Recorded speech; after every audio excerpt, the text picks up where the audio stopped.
Los libros de obra son aquellos libros que le permiten al director de obra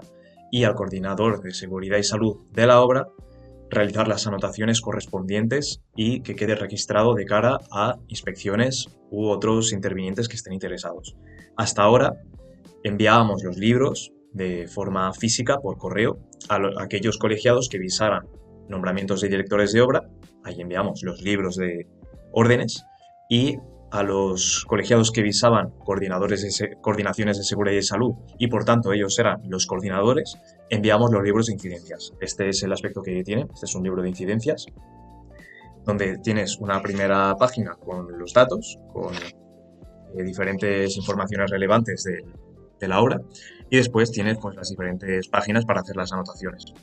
Esto lo hemos sustituido por un sistema digital que permite trabajar sobre el libro de forma telemática en la propia plataforma, enviarles las anotaciones a diferentes intervinientes o a quien uno quiera,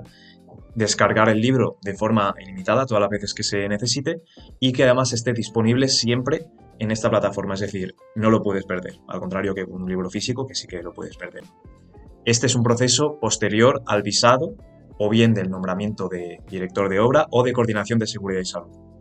Sobre cómo visar estos proyectos hay otro video tutorial que está disponible en nuestra página web, y si vas a visar algún proyecto que no sea de este tipo, entonces este vídeo no te aplica, no te interesa.